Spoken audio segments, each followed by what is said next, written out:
আয়াত ৬০। وما ظن الذين يفترون على الله الكذب يوم القيامة إن الله لذو فضل على الناس ولكن أكثرهم لا يشكرون অনুবাদ, আর যারা আল্লাহর উপর মিথ্যা রটনা করে কিয়ামতে দিন সম্পর্কে তাদের কি ধারণা? নিশ্চয়ই আল্লাহ মানুষের প্রতি অনুগ্রহ পরায়ণ, কিন্তু তাদের অধিকাংশই কৃতজ্ঞতা প্রকাশ করে না। তাফসীর ১ নম্বর ফুটনোটের বিবরণ। অর্থাৎ এই সমস্ত লোকদের সম্পর্কে তোমাদের কি ধারণা? তাদেরকে কি আল্লাহ এমনিই ছেড়ে দিবেন? কিয়ামতের দিন কি তিনি তাদেরকে শাস্তি দিবেন না? কিন্তু তিনি অত্যন্ত অনুগ্রহশীল। তার অনুগ্রহের এক প্রকাশ হচ্ছে যে তিনি তাদেরকে দুনিয়ার বুকে এর কারণে দ্রুত শাস্তি দেন না। তাকে তাবারির অনুবাদ।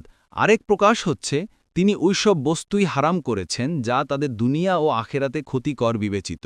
পক্ষান্তরে যা উপকারী তা অবশ্যই হালাল করেছেন, কিন্তু অধিকাংশ মানুষই আল্লাহর শুকরিয়া জ্ঞাপন না করে আল্লাহ তাদের জন্য যা হালাল করেছেন তা হারাম করছে। এতে করে তারা তাদের নিজেদের ওপর দুনিয়াকে সংকীর্ণ করে নিচ্ছে। আর এই কাজটা মুশরিকরাই করে। তারা নিজেদের জন্য শরীয়ত প্রবর্তন করে নিয়েছে। অনুরূপভাবে আহলে কিতাবগণও এর অন্তর্ভুক্ত, কারণ তারাও দ্বীনের মধ্যে বিদআতের প্রবর্তন করেছে। ইবনে কাসির।